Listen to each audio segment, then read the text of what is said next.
Vamos ler então. Jesus, aproximando-se, falou-lhes, dizendo: Toda autoridade me foi dada no céu e na terra. Ide, portanto, fazei discípulos de todas as nações, batizando-os em nome do Pai, e do Filho e do Espírito Santo, ensinando-os a guardar todas as coisas que vos tenho ordenado, e eis que estou convosco todos os dias até a consumação do século. Obrigado. Vamos orar, irmãos.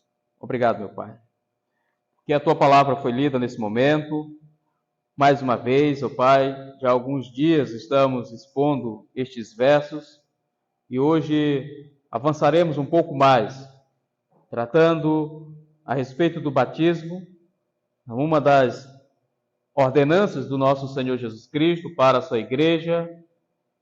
E nós entendemos, ó Pai, que a Tua palavra revelada aqui neste verso, assim como em todo o Novo Testamento, que revela a doutrina explícita do batismo, deve ser seguido por Tua igreja, de forma fiel.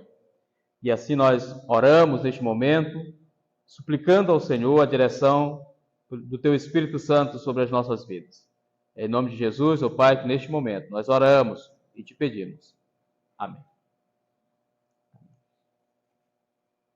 Irmãos, essa passagem de Mateus 28, versos 18, 19, 20, conhecido como a Grande Comissão, como está no título da minha Bíblia, eu creio que na maioria das Bíblias dos irmãos também está esse título em negrito, a Grande Comissão. Esse título esses títulos que estão em negrito não são inspirados, eles não estão nos textos originais. Na verdade, são títulos que os tradutores foram colocando até para facilitar a visualização, a localização dos textos e para ficar uma leitura mais didática da Bíblia. Mas eu concordo perfeitamente com esse título que está aqui. De fato, esta é a grande comissão da igreja. É a grande missão da igreja, que Jesus deixou para ser seguido nessas últimas palavras no Evangelho de Mateus, demonstrando ser importantíssimas, destacadas, para que a igreja venha cumprir durante todo o século, como é dito aqui, até que Cristo volte para resgatar a sua igreja. Então nós já estudamos esse texto, falando primeiramente sobre a autoridade de Jesus Cristo, que está no versículo 18, quando Jesus falou: toda a autoridade me foi dada no céu e na terra. Então nós abordamos na primeira mensagem sobre esta autoridade de Cristo. Cristo é Senhor nos céus e na terra. Jamais devemos imaginar que exista qualquer outra autoridade além de Cristo, além do nosso Deus Trino, Pai, Filho e Espírito Santo. E devemos nos submeter a essa autoridade. Jesus reivindica que toda a autoridade, todo o poder nos céus e na terra foi dado a Ele. Ele é Senhor, Criador dos céus e da terra. Nós podemos ver isso nesse estudo que nós realizamos nesse versículo.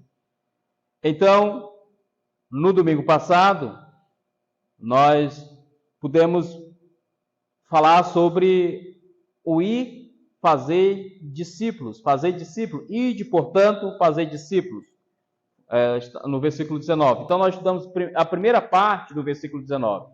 Ide, portanto, fazer discípulos de todas as nações, mostrando que esta é a missão da igreja. A igreja do nosso Senhor Jesus Cristo, ela foi chamada, separada, por isso somos santos, como a Bíblia diz, eleitos, eleita e preciosa, como Pedro vai dizer lá na sua carta. Somos raça eleita, sacerdócio real, nação santa, povo de propriedade exclusiva de Deus, a fim de proclamar as virtudes daquele que vos chamou das trevas para a sua maravilhosa luz. Então a igreja é tudo isso que Pedro diz, com o propósito de, no final, anunciar as boas novas de salvação. É para isso que a igreja existe. Este é o propósito da igreja. A igreja pode fazer outras atividades além dessa, que é a sua principal atividade? Pode, mas não deve se atarefar demais em outras atividades que não seja o seu foco principal, que é fazer discípulo. Ir por todas as nações, fazendo discípulo de todas as nações. Então, nós temos notícia de igrejas de grupos religiosos que se preocupam em promover entretenimento para os jovens, para a igreja, retiros e mais retiros, lazeres, esporte. Essa não é a tarefa da igreja. Tá? Nós temos informações de igrejas, irmãos, instituições religiosas que promovem sociedade de alcoólatras anônimos para cuidar dos viciados, cuidar dos órfãos. Tá, a igreja pode fazer isso? Pode, mas não é a sua tarefa principal. A sua tarefa principal, irmãos, é pregar o evangelho. A sua tarefa primordial é ir fazer discípulo. E aí nós abordamos sobre a questão do fazer discípulo no domingo passado, mostrando que fazer discípulos, irmãos, não é simplesmente pegar as pessoas e colocá-las aqui na relação de membros da igreja e levar essas pessoas e realizar um batismo, incentivando todo mundo a participar desse batismo. Então a igreja não é um clube do qual nós podemos filiar as pessoas assim. As pessoas só podem fazer parte da igreja de Jesus Cristo se elas se arrependerem de seus pecados, se elas se converterem, se houver uma mudança de vida nessas pessoas, se elas nascerem de novo. Então, não existe como essas pessoas se filiarem à igreja do nosso Senhor Jesus Cristo se não for através da regeneração, da salvação. Tá? É certo que a igreja, enquanto nós estivermos neste mundo, haverá pessoas participando desta igreja ou de qualquer outra igreja que não são convertidas. Isso é normal. Nós jamais devemos desejar que venham para a igreja somente os convertidos. Não, nós devemos convocar todos os eleitos, todos os salvos, todos aqueles irmãos que já são membros da igreja, a vir à igreja. Mas também devemos desejar em nosso coração, inclusive orar, para que o Senhor Deus providencie soberanamente a vinda daqueles incrédulos, daquelas pessoas que não creem, para que essas pessoas também possam ouvir o Evangelho, tá? E elas possam se converter. Mas observe, irmãos, que a ideia da igreja aqui, dada por Jesus Cristo, não é simplesmente trazer as pessoas à igreja, mas a missão da igreja é ir até essas pessoas, é chegar até elas. Há uma poesia bem popular aqui no Brasil, alguma coisa que diz, eu não sei qual é o autor, não lembro agora, de qual quem disse isso, mas diz que o artista vai onde o povo está. Não é que nós sejamos artistas, nada disso.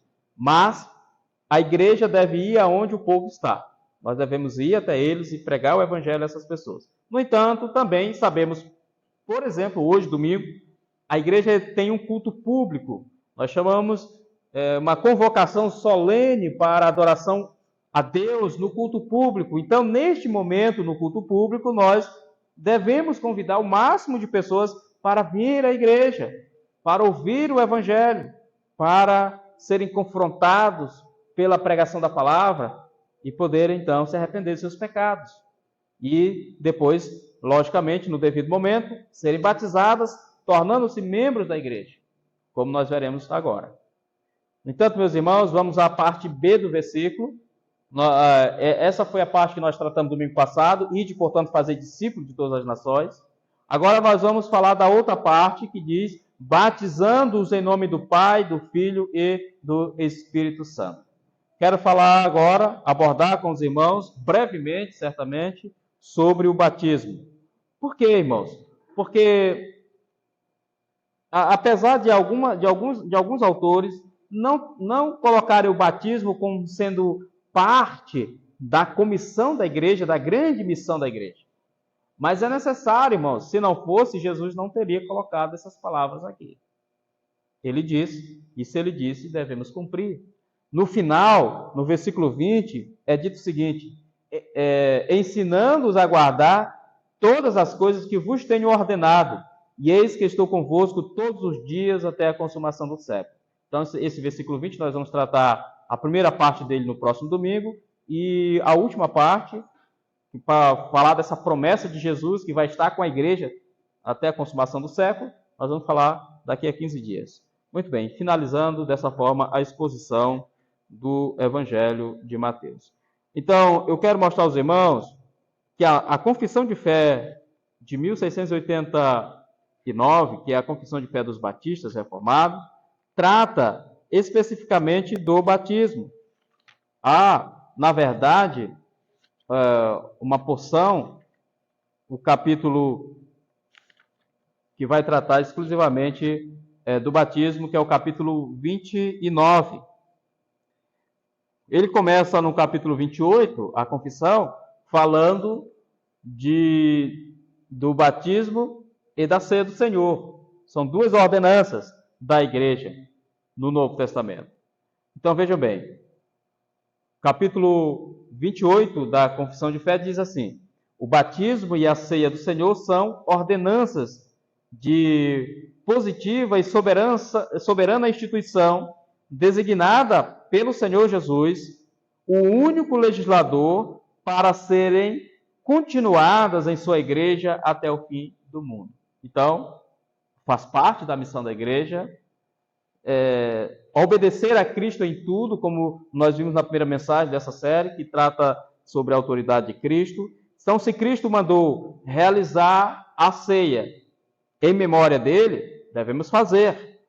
Se Cristo disse que nós devemos batizar os convertidos, então devemos obedecer a Cristo e batizar. Então faz parte da missão da igreja batizar os convertidos. E nós vamos já tratar disso mais na frente. Então, a segunda parte do capítulo 28 da Confissão de Fé diz: estas santas ordenanças devem ser administradas somente por aqueles que são qualificados e para isso chamados de acordo com o comissionamento de Cristo. Ou seja, alguém que tenha autoridade para assim fazer, dada, logicamente, pela igreja. E aí, nós temos aqui no capítulo 29, que é dito o seguinte: o batismo é uma ordenança do Novo Testamento.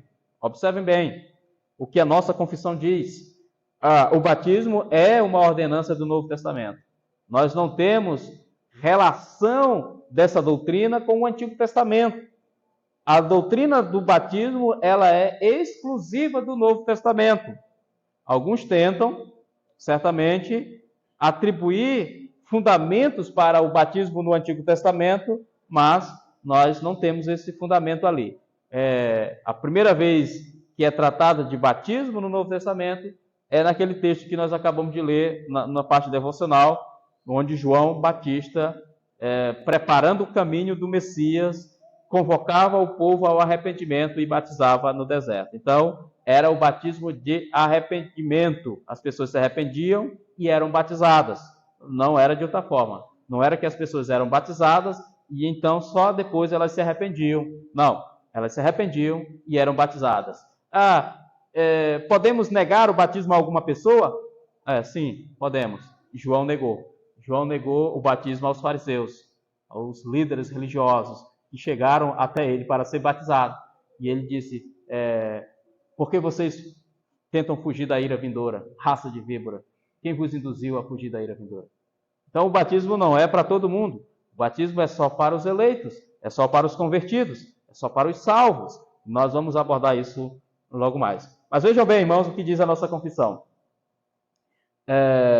Capítulo 29 da confissão. O batismo é uma ordenança do Novo Testamento, ordenada por Jesus Cristo, sendo para a pessoa batizada um símbolo de comunhão, de sua comunhão com Ele, em sua morte e sua ressurreição, de sua união com Ele, da remissão dos pecados e da sua consagração a Deus através de Jesus Cristo para viver e andar em novidade de vida. Então, o batismo é um símbolo externo daquilo que aconteceu internamente conosco. É um memorial onde nós demonstramos às pessoas e testemunhamos perante as pessoas daquilo que aconteceu internamente conosco, daquilo que aconteceu em nosso coração. Então, quando nós somos mergulhados nas águas, nós vamos já falar sobre essa questão do mergulhado nas águas, estamos ali simbolizando o sepultamento para este mundo, e quando ressurgimos das águas, é a ressurreição. Então, é isso que o batismo significa. Há vários textos bíblicos, né, que a confissão utiliza aqui, mas nós não vamos ler todos eles, logicamente. Quero só fazer uma abordagem para saber em que nós cremos, em que os batistas, lá de 1644, na primeira confissão de Londres, disseram sobre o assunto, e depois foi ratificado na Confissão de Fé de 1689, que é essa confissão que nós, os batistas reformados, seguimos, em sua maioria. E é com isso, irmão, que nós devemos ter as doutrinas sobre o batismo bem fixadas. O batismo é algo que é uma doutrina que nos distingue dos demais grupos reformados, das demais igrejas reformadas. Nós somos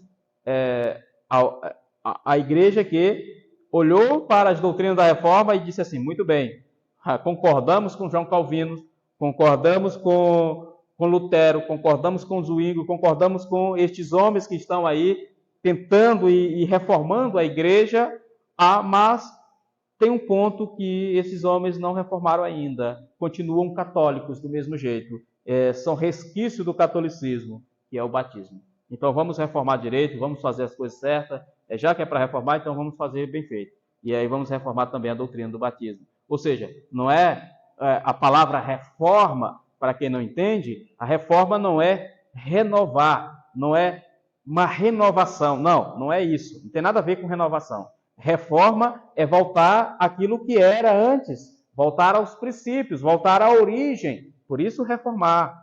Então, as pessoas confundem reformar hoje, uma casa, por exemplo, de você mudar as cores, mudar as coisas dentro de casa. Isso não é reforma. Isso, na verdade, é uma renovação. Mas a reforma não. A reforma é retornar aquilo que era antes, tá? Retornar aquilo que era no passado. Então, os batistas foram muito mais além do que os demais reformadores e retornaram aos princípios do Novo Testamento quanto à doutrina do batismo, enfatizando claramente que nós devemos batizar somente pessoas que creem. Por isso, nós somos chamados daquele grupo de credobatistas, porque batizamos somente os crentes, batizamos somente aqueles que podem proferir uma fé verdadeira. Então, o texto que Jesus apresenta em Mateus 28 é: ide, portanto, fazer discípulos. É lógico, os discípulos são as pessoas que creram, se converteram, se arrependeram dos seus pecados, nasceram de novo, então elas são batizadas. É lógico, não há como ser diferente. Nós não podemos chegar em uma cidade e vamos implantar uma igreja e de repente dizer assim: olha, a igreja ela é a igreja oficial do Estado, como aconteceu com muitas igrejas, a igreja luterana, a igreja presbiteriana e outras mais, que eram igrejas oficiais. Até mesmo em Londres, a igreja presbiteriana se tornou igreja oficial, e os pastores eram financiados ou pagos pelo Estado, a coroa inglesa era que pagava os seus salários. Então, vejam bem que os batistas disseram: não, a primeira coisa que nós precisamos fazer é uma separação entre igreja e Estado. O Estado é uma coisa e a igreja é outra esfera distinta, apesar de estar dentro do Estado, mas nós não devemos nos submeter ao Estado, no sentido de a igreja deve ser governada pelo Estado e nem o Estado se submeter à igreja. Então devemos separar. A igreja católica sempre foi assim, uma igreja estatal, né? Aqui no Brasil e em outras partes não mais, porque alcançamos aquele princípio defendido pelos batistas historicamente, que é a liberdade de consciência, a liberdade de expressão, a liberdade religiosa. Então, não podemos ter um Estado, uma religião oficial do Estado. Então, o Estado é laico, apesar de não ser um Estado ateu, mas é um Estado laico. Mas no passado as igrejas, muitas delas, inclusive a igreja luterana na Alemanha, presbiteriana e outras mais, em outros lugares, elas eram igrejas estatais. Então, elas batizavam a reboque, batizavam todo mundo, batizavam as crianças, porque elas precisavam prestar os relatórios e dizer: olha, todo mundo está batizado, todo mundo faz parte da igreja anglicana, por exemplo, que é a igreja lá da Inglaterra, que até hoje é uma igreja estatal. E, dessa maneira, os batistas discordaram disso. Então, os batistas, em vez de batizar crianças que ainda não tinham idade ou consciência para declarar uma fé, disseram, não, nós devemos seguir aquilo que diz a Bíblia e batizar somente os convertidos, somente as pessoas que se arrependeram, seguindo o exemplo de João Batista, seguindo o exemplo do próprio Cristo, seguindo o exemplo dos apóstolos. E aí nós vamos ter na Bíblia vários exemplos de pessoas sendo batizadas. E toda vez que a Bíblia menciona pessoas sendo batizadas, foram pessoas que ouviram o Evangelho, creram e depois foram batizadas. Nunca vi diferente. Sempre é assim. Nós vamos ter diversos exemplos. Nós vamos ter o caso de Paulo, o próprio Paulo. Nós vamos ter o caso do eunuco Etíope, que teve um encontro com Filipe e ouviu da pregação do Evangelho e, passando pelo caminho, disse, ei, aqui tem água, o que impede de eu ser batizado? E Filipe disse, não, se crê que Jesus Cristo é o Filho de Deus, o Messias, ele disse, eu creio. E então, eles desceram as águas, o texto diz, é muito claro, Filipe batizou o eunuco, e a Bíblia diz que depois eles saíram da água. Então, não foi batismo por aspersão, ou por acusão, jogando água na cabeça, aspergindo. Não, desceram as águas. O batismo, a palavra batismo, do grego, significa literalmente batizar, mergulhar nas águas. Então, João o Batista, assim ele ficou conhecido, poderia ser perfeitamente traduzida como João o mergulhador, ou aquele que mergulhava no Jordão as pessoas, batizava. Então, a forma do batismo, a maneira como o batismo deve ser feito é por imersão, como diz a Bíblia. E a própria palavra batismo no grego não pode significar outra coisa. A palavra batismo significa literalmente mergulhar o corpo inteiro, a pessoa, a água. Então, todas as outras formas de batismo que nós temos hoje, que não seja por imersão, são resquício do catolicismo romano, que vieram já do segundo, terceiro século em diante, quarto século, e vieram até quando os batistas, e até mesmo os anabatistas, um pouco anterior aos batistas, começaram a questionar essas doutrinas do batismo. E não vou tratar da história do batismo, eu já expliquei isso aqui aos irmãos em um outro momento, mas podemos ainda voltar em outra parte para explicar isso aos irmãos. Mas eu só quero demonstrar aos irmãos que o batismo que Jesus fala aqui no capítulo 28 é o batismo por imersão, como ele diz, porque a própria palavra que aqui está traduzida significa isso, de forma literal. Então, batizando-os em nome do Pai, do Filho e do Espírito Santo. E batizando os convertidos, todos os discípulos de todas as nações, todas as pessoas que se arrependeram dos seus pecados, todas as pessoas que foram salvas, todas essas pessoas devem ser batizadas, porque o próprio Cristo também, no Evangelho de Marcos, quando Marcos vai abordar esse mesmo assunto, na ordem da evangelização que foi dada por Cristo, segundo o Evangelho de Marcos, principalmente no versículo 15, vai dizer o seguinte, e disse-lhe, ide por todo o mundo e pregai o Evangelho a toda criatura. Quem crê e for batizado, será salvo. Vejam bem, irmãos. A outra parte do versículo diz o seguinte, quem não crê, será condenado. A missão que Jesus dá aqui, segundo o Evangelho de Marcos, é ir por todo o mundo. Mateus diz, ide, portanto, fazer discípulos de todas as nações. É a mesma coisa.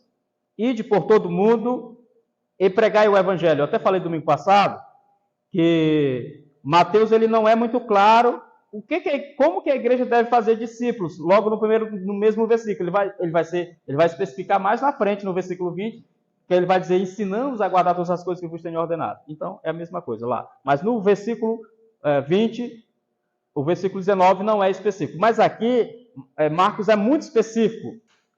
Qual é o método de se fazer discípulo? É através da pregação do Evangelho. Ide por todo mundo e pregai o evangelho. Não é por palestras motivacionais. Não, nada disso, irmãos. Não é por ação social da igreja. Uma igreja voltada para o social, como as pessoas dizem, né, por aí, é o evangelho social. Na verdade, o evangelho social não é evangelho coisa nenhuma. Nós vamos estudar isso brevemente aqui na igreja, nos cultos de quarta-feira, sobre essa questão do evangelho social, dessa ideia marxista que infiltrou-se na igreja e criou-se a ideia do evangelho social. Não é o evangelho das Escrituras. Apesar de que o verdadeiro evangelho, ele também cuida dos necessitados, ele cuida das pessoas carentes, como a Bíblia nos ensina, mas não tem nada a ver com essa caricatura que se criou hoje do evangelho social. Eu vou explicar isso aos irmãos com mais detalhes nos cultos de quarta-feira aqui. Tá? Então, vejam bem que Jesus diz aqui no texto: ide por todo mundo e pregai o evangelho. Então, o evangelho é o método, a pregação do evangelho é o método para alcançar os pecadores, para fazer discípulos.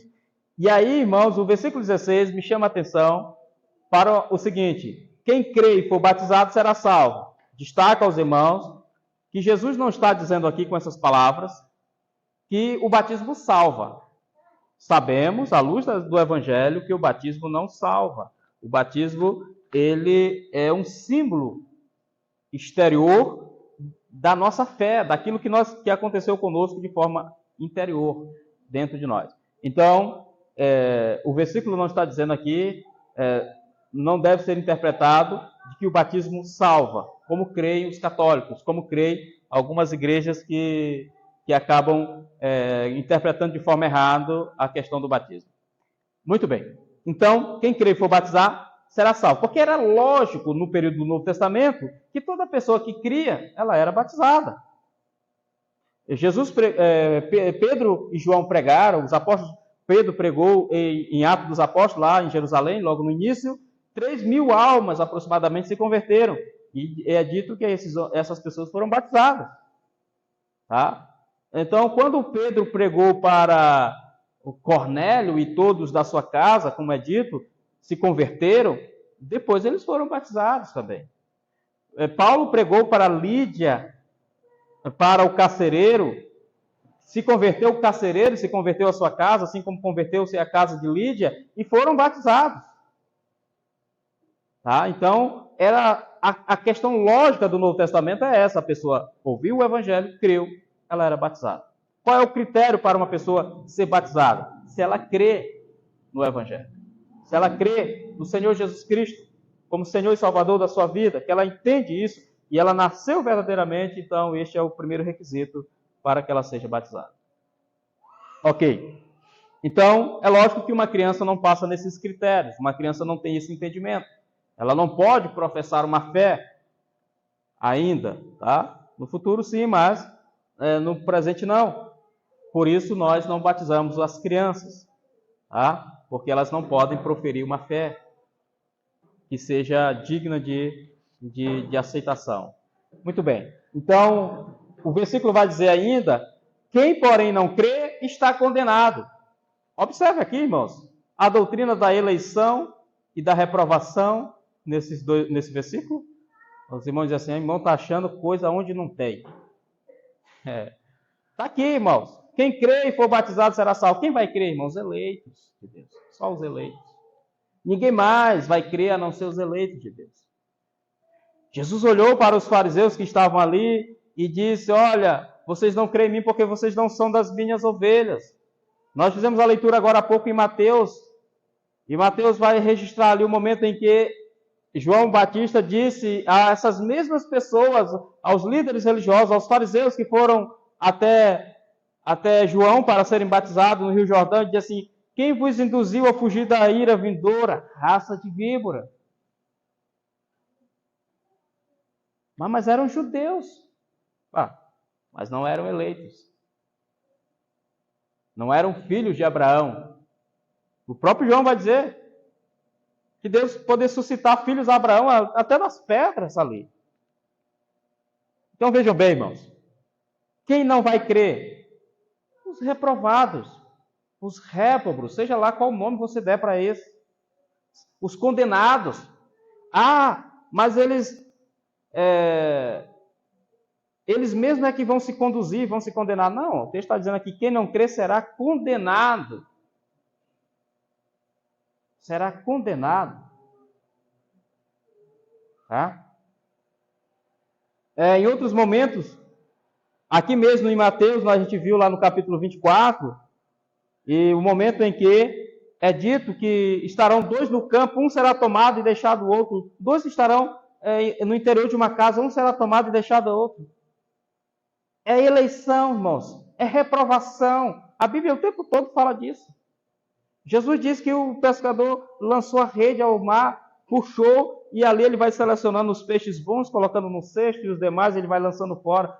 E aí, um princípio que Jesus nos ensina nas suas parábolas é dizendo que muitos são chamados, mas poucos são os escolhidos.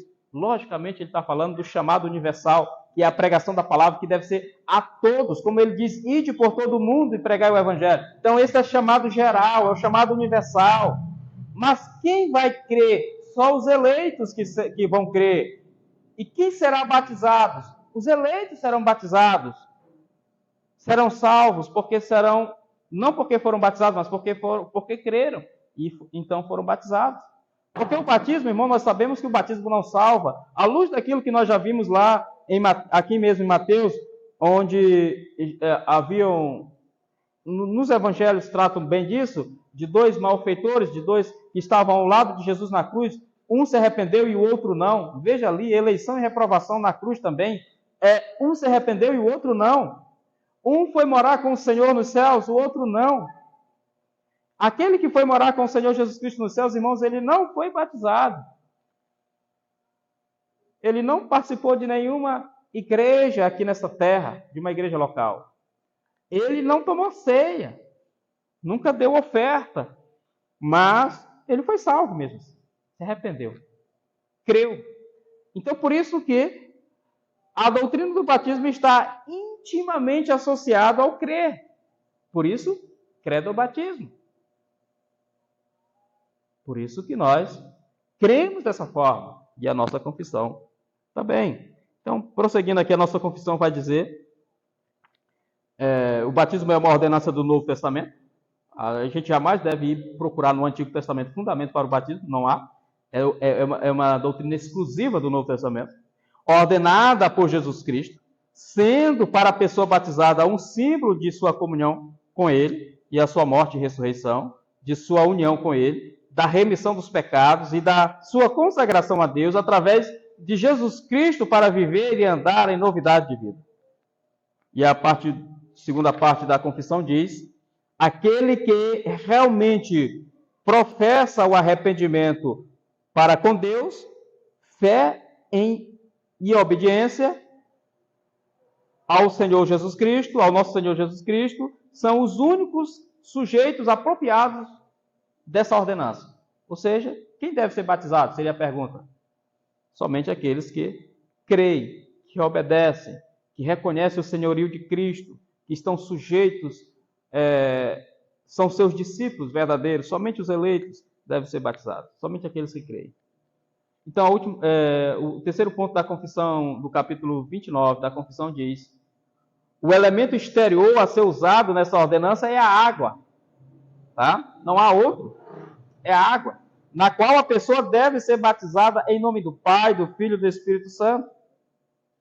Aí, para finalizar, a confissão diz o seguinte: emergir ou mergulhar a pessoa em água é necessário para a apropriada administração dessa ordenança. Então, essa ordenança não pode ser administrada de outra forma, a não ser pelo mergulho completo da pessoa na água. Por isso que o batismo nas águas. Então, é assim que nós vamos ver João Batista realizando, é assim que nós vamos ver o próprio Jesus, os discípulos de Jesus que batizavam, os apóstolos, o próprio Filipe que batizou o eunuco, e a gente poderia dizer assim, mas Filipe, Filipe não era pastor, irmão ordenado, tá? Só para os irmãos saberem, mas Filipe batizou. Filipe era um diácono, ele foi escolhido para ser diácono, e ele batizou o eunuco. Então é só para a gente poder quebrar um pouquinho desse sacerdotalismo que existe hoje dentro das igrejas, que acabam atrapalhando o bom andamento do corpo de Cristo em vez de ajudar. Então Filipe era um diácono e mesmo assim ele batizou o eunuco. Voltando então aqui ao texto de Mateus 28. Ide, portanto, fazer discípulos de todas as nações, batizando-os em nome do Pai, do Filho e do Espírito Santo. Irmãos, eu poderia passar aqui a noite toda, se possível, tratando sobre essa doutrina do batismo, porque essa doutrina foi muito cara para nós, os batistas. Nós fomos apelidados, nós fomos perseguidos, nós ainda somos perseguidos por causa dessa doutrina. Entendeu? Desde a nossa origem, quando surgiram os primeiros batistas reformados ali na Inglaterra, fomos apelidados de anabatistas. Porque os anabatistas, na verdade, é um grupo anterior aos batistas reformados, em que eles defendiam o batismo de crente somente e batismo por imersão. Eles eram contra o batismo infantil. Como aconteceu na igreja de Zwingli, onde se levantou um grupo de anabatistas que eram contrários a essa doutrina. No período de Lutero, também na Alemanha, houve um grupo muito forte de anabatistas, que inclusive foram combatidos tanto por Lutero na Alemanha, como por Calvino em Genebra, foram combatidos duramente. Quando a gente lê as Institutas de Calvino, ele combate duramente os anabatistas. Está lá nas Institutas de Calvino, tá? Combatendo esses grupos anabatistas. Por quê? Porque eram contrários à ideia de Calvino no que diz respeito ao batismo. Eles estavam certos quanto a isso. No entanto, eles eram heréticos em outros pontos, eles tinham dificuldades com a doutrina da Trindade, e por isso, irmãos, nós somos acusados, desde o surgimento das igrejas batistas reformadas em Londres, de somos chamados de anabatistas, mas nós não somos anabatistas, irmãos. Nós já explicamos aqui no estudo de doutrina de quarta-feira, estudando a história da Igreja Batista Reformada, que nós não somos de origem anabatista. Nós temos uma origem própria. Os batistas gerais, eles sim, têm um início lá com os anabatistas. Teve um princípio com eles, mas nós não. A nossa história é outra. Então nós não temos ligação com os anabatistas, apesar de que neste ponto da doutrina nós temos a mesma opinião.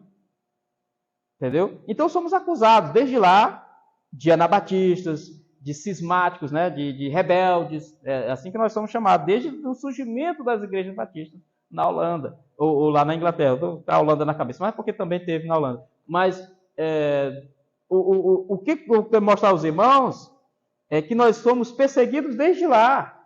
E essa perseguição nunca deixou de acontecer conosco.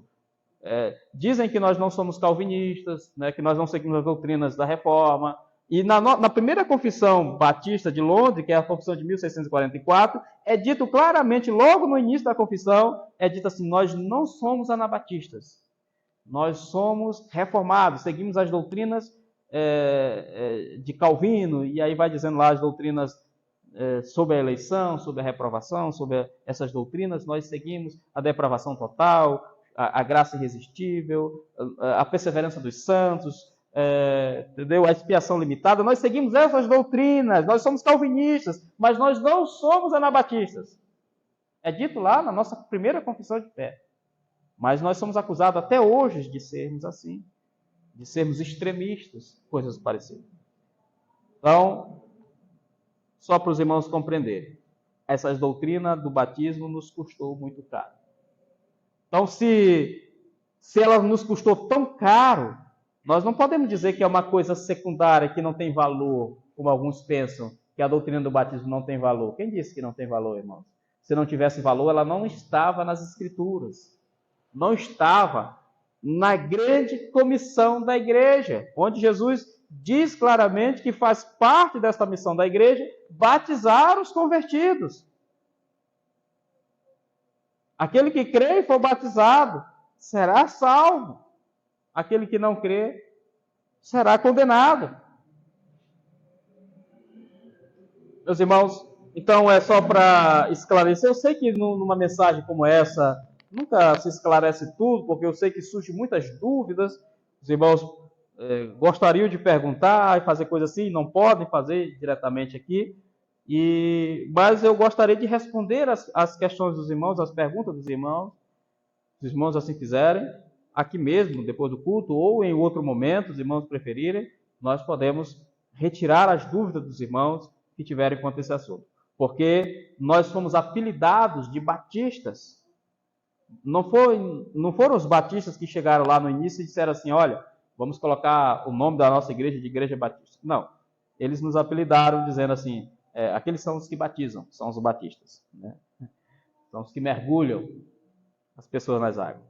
Por isso, irmãos, muitos batistas, inclusive, foram mortos, milhares deles, de uma só vez, afogados, por causa da doutrina do batismo. Isso é intolerância religiosa. Muitos foram mortos assim. E penso, os irmãos, muitos batistas morreram por causa da sua fé. Eu fico pensando que hoje, os batistas de hoje, quais deles morreriam por sua fé? Por defender a sua fé?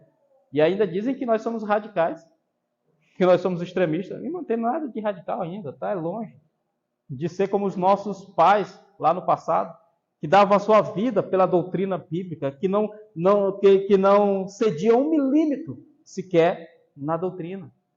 Nós jamais devemos ceder na doutrina, irmãos. Tá?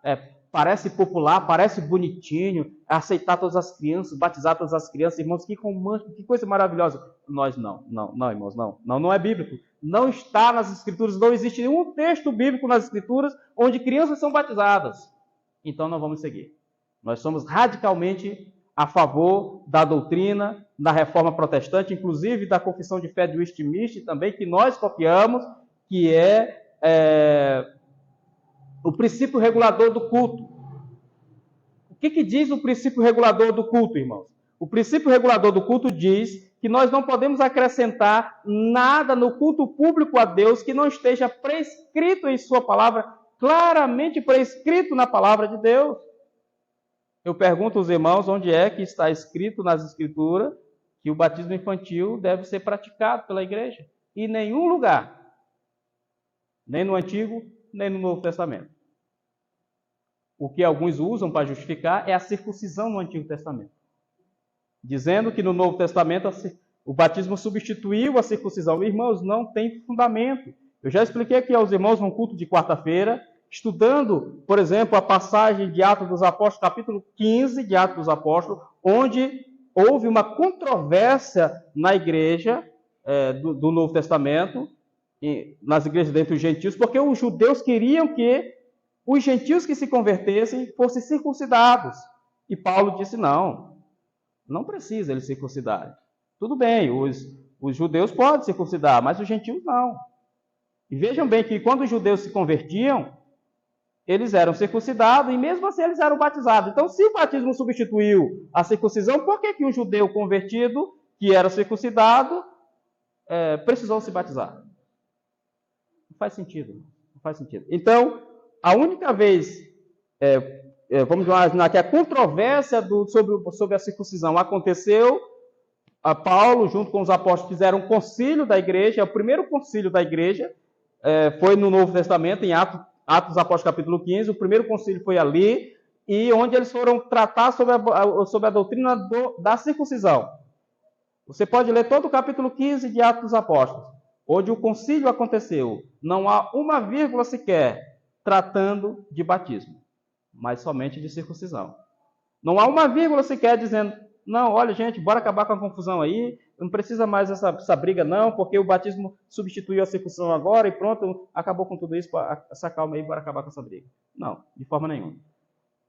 A circuncisão foi tratada como circuncisão, ou seja, não podemos obrigar os gentios a circuncidar. Mas tanto os judeus como os gentios que se converteram, tanto faz ser circuncidado como não, eles eram batizados. Meus queridos irmãos, então, aqui está diante de nós o texto em que Jesus aponta para que as pessoas sejam batizadas. E Jesus não está dizendo assim, olha, Jesus está enviando essas pessoas a todas as nações. A todas as nações. Lá em Atos dos Apóstolos, ele vai dizer, no capítulo 1, versículo 8, ele vai dizer que primeiro ser testemunha em Jerusalém, Judeia, Samaria e até os confins da terra. E a ordem é a mesma, e batizar as pessoas convertidas. Tá? Ele poderia ter dito, olha, os judeus não precisam ser batizados, eles já são circuncidados, não precisam. Mas todo mundo era batizado. Amém, irmãos? Então, eu espero que os irmãos compreendam a doutrina. A doutrina, para nós, não há, eu creio, é muito claro as Escrituras. Por isso eu disse que nós seguimos à risca o que diz o princípio regulador do culto. E o princípio regulador do culto diz que nós não podemos acrescentar nada no culto público que não esteja claramente prescrito no Novo Testamento, por exemplo. Na Bíblia. Então, o que nós temos no culto público? Oração. A Bíblia nos ensina que nós devemos buscar Deus em oração. Louvores, cânticos espirituais, salmos, leitura da palavra, pregação da palavra. Até as ofertas também está relacionado ao culto público. Mas, irmãos, o batismo também faz parte do culto público. A ceia do Senhor também faz parte do culto público. Mas em nenhum momento está dito que as crianças devem ser batizadas publicamente. Nós não temos nenhum exemplo no Novo Testamento, nós não temos nenhum mandamento no Novo Testamento. Alguns vão dizer que porque no Novo Testamento não proíbe, não diz claramente, então não proíbe. Irmãos, não é isso que o princípio regulador do culto diz. O princípio regulador do culto diz que só podemos ter só podemos realizar o culto de acordo com o que está claramente prescrito nas Escrituras.